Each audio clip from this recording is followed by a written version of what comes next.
Broadcasting from an undisclosed location under a farm pond somewhere in the Midwest. Your host is Jim Crowley. This is Slickfish Radio.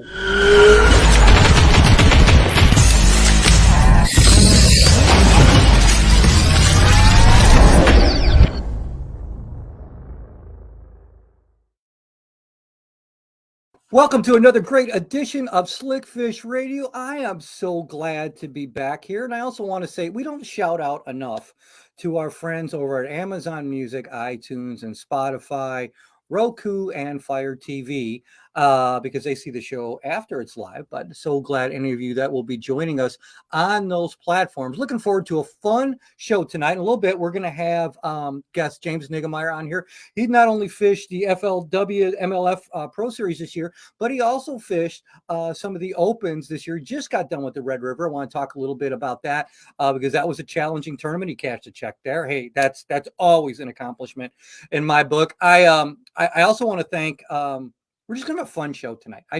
I'm a little worried tonight. I want to do a shout out and ask you all if you would say prayers for our friends in Florida. American Tackle Company is based in Florida, and that hurricane is heading their way.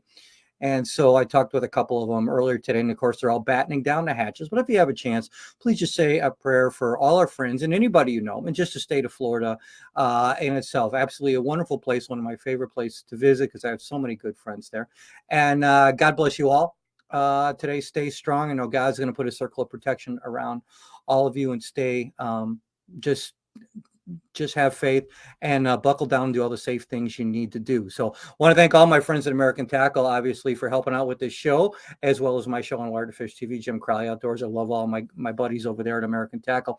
I also want to thank Explore Lacrosse. We are going back next week. We're going to film. I'm hoping next week. I actually got to talk to them. But within the next couple of weeks anyway, with fall is in the air, cooling down, I'm looking forward to some of those smallmouth on the wing dams. I'm looking forward to just being back between the bluffs because when the colors change there in Lacrosse, it's going to be beautiful. Guys are chiming on already. Nicholas Andre, yeah, good evening, Jim. Everyone's sending thoughts and prayers in the path of the hurricane. Thank you, Nicholas. Really do appreciate that, buddy. I've always said we have the best listeners in the world. A lot of you text that you're going to be joining in tonight, so I'm looking forward to seeing all of you. I see a lot more of you clicking on now. Thank you for doing that. As always, I sure appreciate you being here.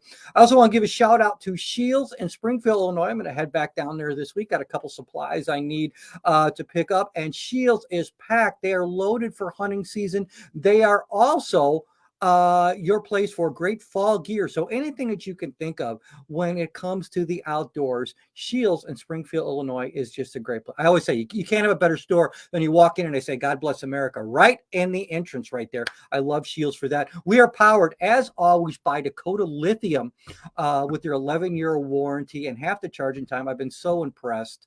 I don't charge half as much as I used to anymore. Todd, hi, Todd. How are you? I think you might be a first-time viewer, no-time caller. Glad to have you here and hope you enjoy the show tonight. And without further ado, I am going to bring in Mr. James Niggemeyer. How are you doing, sir? Hey, I'm doing great. Good. I'm so glad to have you. I was following the last Open, and we're going to talk about a bunch of things. One guy just came in today. Todd just said, "Hey, I'm out hunting right now." Well, apparently, Todd, it's not going real good because you're listening to us, but we're glad you're here. You do besides fishing, you have a pretty full schedule, but you guide as well. You've been tournament fishing for about 17 years.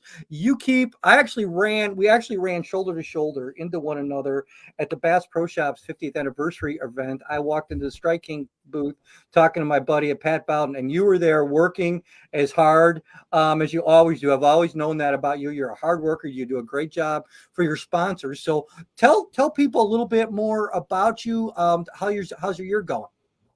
Well, I just completed the MLF Pro Circuit this year. Had a challenging year on the Pro Circuit. Finished up on one of my favorite lakes, Lake Champlain, and then I've also been fishing as you said, the Bassmaster Central Opens, and we just finished up the second event there at Red River. And Red River is challenging, and it's even more challenging in September. And congratulations to Keith Poche because he got done there. Caught fish that and did it consistently like no one else in the field. And so congratulations to him. But I've obviously fished the pro circuit, and then the Central Opens, the Bassmaster Central Opens, and then I do a little bit of guiding where I can fit it in throughout the year, as well as working for my sponsors, and getting around. I also do a YouTube channel, and then I try to keep up on social media. I try to keep a consistent presence there, and do all that I can to help my partners throughout the year. Yeah, and what some people may not realize, and I try to ask all our guests this about, what high school and college anglers looking at things. Once you work in the business, and especially at that level, fishing sometimes can be a smaller part than what people actually think. You've got a lot of media to do. You have a lot of representation. Like I said, you were working there hard at Bass Pro Shops and in the Lew's and Strike King booth. There's a lot of stuff that goes into it. It's not just about catching fish. Now, I know from what I've read and from what I've seen you in results before, the Red River kind of suited a little bit your style of fishing, because you're like me, you like to flip and pitch a lot. I'm if I have a jig in my hand, I'm a happy guy, right? It's either that's just one of my favorite things to do. But it could be challenging because those fish this time, it just seemed like it was difficult for a lot of people to find an area where there was a good concentration of fish. What did you cashed a check? You did well. What did you find? What was the key to you being able to put fish in the boat all those days?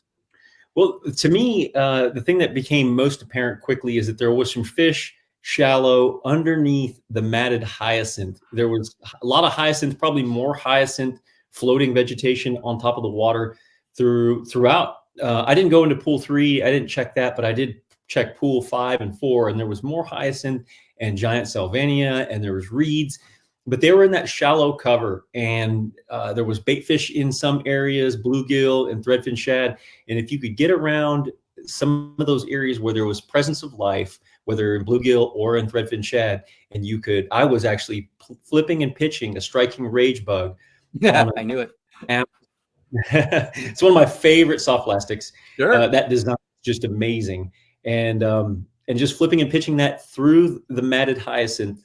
And initially, I think on day 1, I think I had 6 or 7 keepers, and on day 2 had 2 keeper bites. It was a struggle just to catch them consistently. There was a lot of fishermen that were in some of the areas that seemed to have most of the life, and that was the key. You went around and you could go into some places, and there was just no life. And so when you got into those areas that had the bait fish presence, then you knew right away that's where guys were going to be ganged up. And that was a big challenge, because they were in the backwaters. Most of the guys were, and most of the fish were in the backwaters. The better catches came out of the backwaters. And so we were kind of rotating around each other, bouncing around and do-si-doing, in some of those areas. And after day 1, a lot of those catchable fish, I feel like, were caught, and the other ones really felt the pressure in that shallow water, say 2 to 5 feet, somewhere in there. And in those smaller areas like that, it really took its toll and made it a whole lot tougher to catch, to just get bites the second day. So that was what I did, and that's how I caught them there on the Red River. Yeah, and just so guys know, for people who are tuning in now too, and I love river fishing. I love fishing in La Crosse. I just like fishing Mississippi River. But a lot of times when you're fishing, and I know James, you can attest to this, when you're fishing shallow like that, you're fishing more for object orientated fish, instead of more so like a school, where if you were on a wing dam or something like that, or you were at a current break, you'd have more chances to fish there. But when you get in some of those backwater areas, you really don't have those options. It may be a fish to a tree or a couple fish to a tree, and after, like you said, do-si-doing around that, whatever fish are left there, it can be pretty hard sometimes to make them bite. And since we're talking about that, let's do this. Let's give them. My wife just chimed in. Hi, sweetie. Hi, babe. Love you too.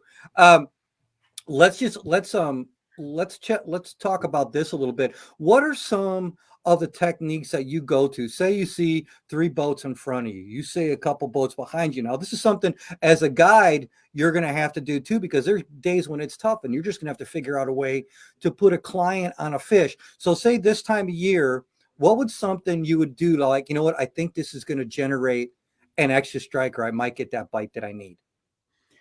I think for the most part, I really have to, whether I'm tournament fishing or guiding on Lake Fork or the East Texas area lakes, one of the things that I really try to focus on is just doing my things well, whether it's my presentation, focusing on the bait and what it's doing down on the bottom, or if I'm even fishing a moving reaction bait, just kind of keying in on what that bait's doing and focusing on that, and not really everybody around us, around you, wherever you are, because you can have a tendency to get focused on all the boats around you, and that can actually kind of pull away from Sure. your overall productivity, because you really need to be doing your thing as the best of your to the best of your ability, and not really focus on the crowds, because it seems like anymore, especially in tournaments, there was a 212 boat field in that Red River event. Wow. So you were going to run into boats pretty much everywhere you went, and you kind of just have to put them out of your mind. Otherwise, they can get into your head, and that's not good. So you just definitely focusing and making great quality presentations, believing the best, continuing to say, okay, I know that maybe a boat's come through here, but I'm going to present my bait and fish it to the best of my ability, believing that a fish is out there and potentially could. It's a big mental thing, is what I think is one of the best things you could do whenever you're fishing in a crowd. Yeah, and I was going to say, especially like you said, that last day where you get 2 bites. I'm from Illinois, so there was a lot of tournaments back in the day when I was fishing where you got 2 bites, you got to check, and that happened to me. And you just think about it when I was younger, you didn't think about it. You got the bites. You're like, now I look back and thinking, I'm like, man, I went 8 hours, and I had 3 bites, and 2 of those bites were keeper bites, and that's what got me the check. There is no wonder you have a headache at the end of the day, because you literally are, right? You literally are concentrating on everything. And sometimes, and that's why I really think fishing, especially at the level you're at, and when you're trying to get something accomplished, is a lot more of a mental game sometimes than people a lot of times are worried about colors, or worried. And obviously color can be important, the presentation, the location of those fish, and then actually just saying, I am going to catch one here. There's a huge power and mental ability to do so. And over the years, like I said, you've been doing it 17 years. I bet there are numerous things you can probably go back and think on. Thank God I was thinking positive that day, or I would have taken myself right out of the game. Yes, it's so much of it's a mental thing, and once a person starts to believe, I really feel this. Once this person really starts to get mentally defeated or believe that they're not going to catch anything, it really plays in on their overall success. And so being able to continually tell yourself, coach yourself along. That's one of the things about bass fishing or tournament fishing as a whole. You don't have a coach, so you got to be your own coach. And Right. This is something that after all these years, I'm continually refining and continually trying to get better. That mental toughness, believing the best, and working through those slow periods for the times when the fish are really biting, because you're going to run into them. If you believe you're going to run into them, it just helps your acute sense of what's going on and making decisions, and just being mentally clear as best as you can, and drinking water out there, staying hydrated. Right. And I'm a guy that likes to eat something throughout the day so that I'm really firing on all cylinders and ready for whatever comes my way. Yeah, and that's a very good point. I mean, I usually have like a Mountain Dew Zero. I have water. I need a beef jerky sponsor for the show. I go through so much beef jerky. I love the stuff, but I'm like you. Especially the older you get, you need to stay hydrated. You need to keep that energy level up, because I used to have a thing, and maybe you do too. You're having a bad day or you're having a tough day. My cousin Vicky just chimed in. Hi, Vicky. Hi, David just chimed in too. And you have a tough day, and you just got to keep telling yourself, I'm going to fish through this, because there will be better times on the horizon. We've all had those days where just everything just goes haywire, right? It's just like, holy cow, I should have taken up golf. I never want to get that bad, but that's there have been days when you go, I just have to stick through it. And you've seen this at the top level all the time. And I'm sure you've seen guys come apart where they've lost a day. And you're like, hey, you got to stick into this. There is so much. And that's why I'm really enjoying talking with you, because I really do think, and I think you hit on it really well, that you really have to keep yourself in the game to do good in the game, don't you? Yeah. It's believing the best. I've said that again a few times, and continually challenging yourself to stay mentally focused And then that, again, like I said before, that you're going to come across that section. You're going to have that period of the day where the light switch goes off, where you're either going to make a presentation change or a cast angle, or maybe just a depth adjustment.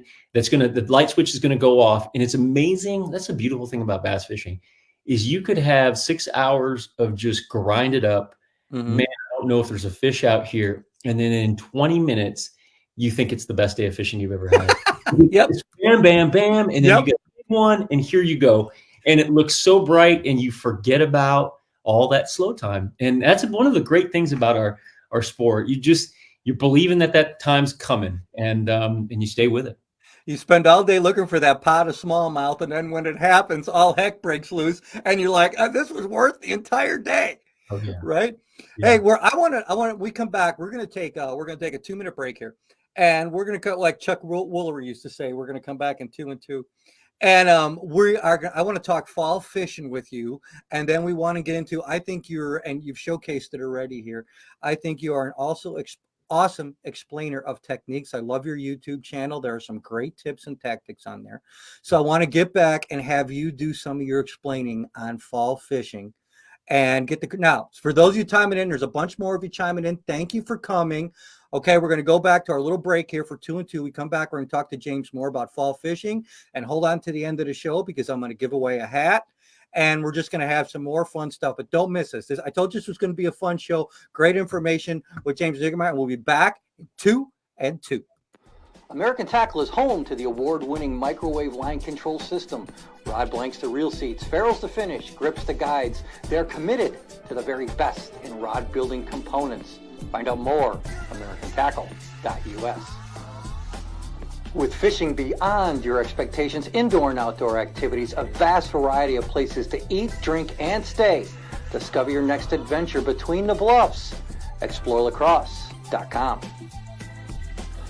Located in Springfield, Illinois' largest selection of sports and sportswear, hunting, fishing, specialty shops and services, a 65-foot Ferris wheel, 16,000-gallon saltwater aquarium, and industry-leading knowledgeable employees. You don't take chances at Shields, ever. Go to Shields.com. Believing quality is measured by lifespan and harnessing their unique chemistry and engineering know-how. Dakota Lithium lasts 4 times longer, powering your passion with an 11-year warranty. Find out more, DakotaLithium.com. Slickfish Radio with Jim Crowley can be seen and heard on Roku, Fire TV, Spotify, Amazon Music, and iTunes. Come here. Get in here. Yeah, nice fish right there. Hi, I'm Jim Crowley. Make sure you catch my show, Jim Crowley Outdoors, Monday to Friday, 2 p.m. Pacific Standard Time and 4 p.m. Central Standard Time, exclusively on Wired to Fish TV. Look for Jim Crowley Outdoors on Wired to Fish TV on free, ad-supported streaming TV, including Plex, that can be downloaded in the App Store at Apple TV, Roku, Samsung, and others. All right, we are back with my guest, James Niggemeyer. And you just saw that last commercial for those of you who were turning in about my show on Wired to Fish TV. We are now going to 7 days a week. Apparently, they're not sick of me yet. So they added a time on Saturday at 11 and Sunday at 1 on Plex. If I were you, I would remember that till the end of the show. I'm just telling you. So anyway, James, I want to know, you guide there on Lake Fork. What are the fish doing there? If somebody was going to come and book a trip with you now, or since Lake Fork is just big bass mecca, what are the fish doing right now in the fall there on Lake Fork, and what's somebody's best bet besides going with you of catching a big fish? Gosh, I got to be totally transparent with you. I have been out and about and traveling, so I actually haven't been on there to know what's really going on. But over the years, I kind of have a general idea of what I would do. Sure. Generally, I love to throw topwater. I love throwing topwater. Everyone loves throwing topwater, to see those visual strikes. That's a great way to catch them, like a striking sexy dog, walk the dog style bait, covering the water, and 1/4 ounce buzz baits, 1/4 ounce and 3/8 ounce spinner baits. The big key for me is getting in the creeks and locating the threadfin shad. Sure. And obviously, Lake Fork is full of timber, and so the fish really gravitate to the timber and they suspend in the water column. And sometimes a square bill or a striking Series 3 crankbait ricocheted off the stumps and off the logs and laydowns. And the big key also is finding those creek channel bends. As the fish migrate, as the threadfin shad migrate in the backs of these creeks, you'll have schooling activity up on top. And then also in down in the water column in say 2 to 6, 7, 8 feet of water, you'll actually have some fish that are following that creek. And on those swings, you can actually pitch plastics at the tree stump rows, as well as the root wads, and catch them like that too. So I like to try to keep an open mind, because there's some days when they're up on top and they're more aggressive, they're going to want to chase. And then sometimes they hunker down and get down around those stumps. And it's a day-to-day thing with the weather patterns and whatever the conditions might have. But those are some of the things that I typically do this time of year. As we move more into October, then I start to move out and kind of in those mid to deeper ranges. And then we'll throw more drop shots, swim baits on jig heads, and so on and so forth. Some more like even football jigs and Carolina rigs and so forth. Now, I noticed that you said, they're looking for the threadfin shad. And just for some of the newer people coming on, if you don't know this, there's a big difference between, and I fish a lot of reservoirs in the Midwest. So if you have threadfins are a lot smaller than like the gizzard shads, which can get absolutely huge on there. And it seems a lot in the reservoirs in the Midwest, when those bass start keying on those threadfins, they're keying in on smaller prey. So when you said like quarter and 3 outs and things like that, I have a walking bait that I like to use. It's only about 3.5, 4 inches long. And to follow myself, it's a Rapala Skitter V, but like the Sexy Dog, all of those are great choices, whether it be reservoirs or rivers. When you throw a spinner bait, or if you throw a bladed jig, you're probably throwing a Thunder Cricket. If you throw one of those, what do you do with baits like that in the fall? Do you have a tendency to go? I always say in the fall, go small, at least when you're trying to locate fish. What do you do? I generally like smaller baits in the fall, because it seems like you have the shad spawn kind of like May timeframe, and Right. then you have the young of the year bait fish that are just getting bigger and bigger. But there's some that are like an inch and maybe 2 inch in size, so like a 1.5 square bill size, or a bladed jig. You might want to thin out the skirt a little bit and maybe trim. I like to put a Strike King Swim and Shiner swim bait on the back of my bladed jig, and maybe trim that down a little bit, and then you can kind of match the size or get it as close to the size as you can. And a lot of times, just that reaction strike will even get those fish to hit a bigger bait, because you're drawing on that prey and predator instinct in them, and they'll eat those bigger baits and they'll roll on them. And sometimes you'll miss some of those fish, and so trailer hooks are great for your spinner baits. But yes, as a general rule, I like smaller, even like 1/4 ounce rattle trap type baits, like striking red eye shads, and lipless type crankbaits. And then obviously your smaller. One of the best baits for this time of year is a 1.0 square bill, a smaller one, and you'll catch even some bigger ones on that. So that's a great one for locating fish. 1/4 ounce, finesse style spinner baits, smaller 1/4 and 3/8 ounce also get the job done too. Now, have you seen, I'm sure you have, but there's been, I want to say, a resurgence of, I want to talk a little bit about your gear a little bit, a resurgence of spinning rods. And I think a lot of that has to do with forward facing sonar. So a lot more guys are throwing drop shot now than they probably, ever have before. And does a drop shot come into your play? Or are there any spinning rod techniques come into your arsenal more consistently now than they have in the years in the past? Or are you still feel more comfortable with like power fishing type of stuff? I grew up in Southern California, and so fished a lot of clear, high pressure fishing reservoirs and small lake, 2,000 surface acre area lakes. So we did a lot of split shotting and darter head, which was kind of the predecessor to shaky heads, and then drop shot when that was new on the scene. So that's something that I'm really familiar with. However, in my heart of hearts, I love to power fish, whether whether it's a jig or flipping a plastic or a blade. I love to throw a bladed jig or a spinner bait. I love frog fishing, top water, and things like that. But there are times when you need to downsize, and you need to throw a soft stick bait. And generally this time of year, this September time frame, Not so much on the spinning gear, but then as we move in to October, it Sure. seems like then I'm fishing little jig head swim baits, and I'll throw a little owner flashy swimmer with my swim There you baits, go. the little underspin type guy, and then I'll also use the drop shot more. And it seems like with your forward facing sonars, like your Lowrance Active Target, that kind of stuff, guys are throwing Nico rigs as well, lighter little jig head worms and different things like that to catch those fish that are suspended on targets, or even suspended out over open water too. So you definitely always want to have a spinning rod or two out on the deck.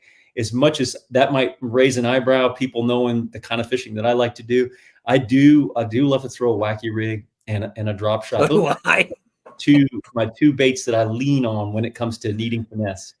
Two of my biggest largemouth in the Midwest this year, both over 6 pounds, came on a wacky worm and 8-pound test. And when the water clarity is there, man, that's one of those baits that it's like, you're like me. I love to throw a jig. I mean, there are times when right now the crankbait bite around here has been phenomenal. I love throwing a square bill because it's fun. But man, when they get on that wacky worm bite and there's a grass edge there or a boat dock when they do it, it's hard not to watch either largemouth or smallmouth and grab that thing. I always thought when that thing first came out, and you might agree with me, that was the dumbest looking piece of plastic I've ever seen. And oh, sweet Jesus, does it catch fish? It does. And I used to like to really throw it Texas rig, just with your standard, offset wide gap hook. And I had a buddy who was like, I throw a wacky rig. And I was like, well, why would you do that? They'll just eat a Texas rig. And, he really got me thinking about the wacky rig. And I really feel like something about that wacky rig and that subtle fall. And then I think the big key, this is my opinion, and I think I've heard others say this too, when you pull that wacky rig, just that the way that it undulates like that, it doesn't allow you to move the bait a long distance. It keeps it in the strike zone longer. And then when it falls, it's just supernatural. Something about that wacky rig just really gets bit. It does. And I've had people ask me too, why do you think it works? I'm like, after all these years, I really don't care. I have no idea. I just know that it does. I don't question. I'm not that bright. I don't question that many things. I just know that it works. Before I let you go, a couple things about, I was reading your testimony on your site. And especially being on tour and being home, and not being home for long periods of time all the time. I bet your faith in God has really made things a lot more stable for you, both in your home life and on the road. If you don't mind, would you talk a little bit about that? Because if you guys, we'll talk about his website, but you really should go to his website and read James's testimony. It's very, very good. From living basically in a van down by the river, which sounds funny, but doing that and then really having a solid foundation. And can you just talk a little bit about that, whatever comes to your heart? Yeah, absolutely. That when I first started bass fishing, it was just me, I was single. And now obviously I'm married and have 2 kids. And when I was single, it was easy to just pack your stuff up and leave. It's just you kind of out on the road. And now, you have to kiss 3 heads before you walk out the door, and you hate saying goodbye. And at the same time, you love what you do. I still really absolutely love to fish. And I love my job. I'm super blessed to be able to do what I get to do. And that's not lost on me. I'm not saying every day is like eating ice cream. It has its own everything. But it is. It's a dream come true, and I'm so thankful that God made that a reality. And where there's some great people that I've been able to meet, and one of the big things that has just been an integral part of the fellowship of other Christian anglers out there is we have a Fellowship of Christian Anglers meeting and a Meet the Pros event. And I can't take credit for that. A great friend of mine, Blake Smith from Lakeland, Florida. And yes, absolutely. Keep your prayers. Keep Florida folks in your prayers as this hurricane comes through. But yes, Blake and his family. And Blake is instrumental at putting together these Meet the Pros event where we go in on a Sunday before official practice, and we meet folks at a local church, have some food. Very cool. We answer questions about fishing and our faith. We share our faith, and that's a wonderful time. And then we usually have a Fellowship of Christian Anglers meeting on the Wednesday night after registration. where somebody will either share their testimony, and we'll hear from the Bible, and somebody will bring a message, and it's just great to get around fellow believers, and it just really inspires and encourages me in my Christian walk. And then being locked in with a church here, a home church, also the relationships that you get to meet, the people that you meet, and in the body of Christ, is just amazing. My wife just recently went through breast cancer. Mm. The people that came from church, the friends that we have, that really, it was humbling the way that they really stepped up, and the people brought meals to our house, and a bunch of people showed up and did our lawn. And Fantastic. praise God that Sandy's, my wife, is doing great, and Wonderful. and her oncologist said there's no evidence of disease. So Way to go. so thankful. And I wouldn't want to do life any other way. I mean, this is it's just amazing to have those relationships and people that love Jesus, and you can fellowship with. I love it. And I appreciate you so much sharing a personal story like that. And it's good. I'll tell you what, man. We could talk about this off the air sometime, but just see the ways that God has worked in our lives, and I'm so grateful that I have a really good, solid base of Christian friends, and my wife and my family, and I know, obviously, as you just stated, you are too. I just want to thank you so much for taking your time. I'm actually kind of embarrassed that I didn't have you on the show sooner. I've tried before, and sometimes it's just hard to reach people. And I'm glad when you saw the message that you're like, "Yeah, I'll be on the show." I'm like, "Oh, great! That was awesome." And I hope you'll come back on again. We'll do this some other time, especially just keep me in your sources. If you have something big come up, love to have you come back up and just talk techniques. And some of you guys have been so gracious with you, Justin Lucas, John Murray. There's been a bunch of you that have just come on and really had a lot of fun, that I look forward to having back on the show, because you're just good. You're just really, really good people. And I appreciate all you do. And I'm very happy for your success. I pray that you continue to do it, and more and bigger and better things happen. And hopefully, I know I didn't run into you at ICAST this year, but hopefully when we're in the thing, we can run into each other, and love to meet you in person. But I sure appreciate your time for being on the show. Would you please tell everybody where they can find out more about you and watch you and see what you're up to? Yeah, I'm on Instagram, obviously at Instagram _Niggemeyer, and then James Angler, James Niggemeyer, Angler on Facebook, and then James Niggemeyer Fishing on YouTube. And then I have a website, jamesniggemeyer.com, as well. So I can be reached via email through my website. And those are the best ways to get a hold of me. And also, Jim, I just want to thank you for reaching out to me and having me on, and all your listeners and everybody that's on board here. Thanks for having me on. It's been fun, and I hope that we get a chance to do it again, and maybe we'll field some questions from some of the listeners. And that'd be great, because there's a bunch coming on here. And I'll tell you what, I also want to say a big thank you to your dog and mine, because both of them didn't bark tonight. So that's good, because I know you were talking about that before. I'm like, I got news for you, brother. Your dog ain't the only one that barks during what can go wrong? It's a live podcast. Come on. Yeah. You know? I mean, really. Nothing. So, James, thank you so much, sir. I really, really appreciate it. And like I said, you can, I just enjoyed talking to you. Guys, check out his, and ladies who joined us tonight, there's a bunch there. Check out his YouTube channel. He does, as much as you enjoyed listening to him tonight, he really explains things really good, really well, excuse me. Go check out James's YouTube page. My friend, take care of you. God bless you. Thanks again for being on, and look forward to meeting you in person. Thank you. What a great guy. What a great guy. I've said this all the time. All of you that join the show, I am so blessed, because you keep making this show bigger. Because I mean, I've seen new people here that are chimed on tonight again. And then when we put it out on Facebook again, and then the views really blow up. God bless you all. Thank you so much for doing that. I love what I get to do. I'm blessed what I get to do. And it's really fun talking to all of you and having great guests like James on there. So before you leave, don't click off yet. I'm going to give away a Wired to Fish TV hat. I'll sign the hat. I just said, so Wired to Fish added me on Plex, added 2 more days. added 2 more days for my show. I'm on 5 days a week. They added 2 more days.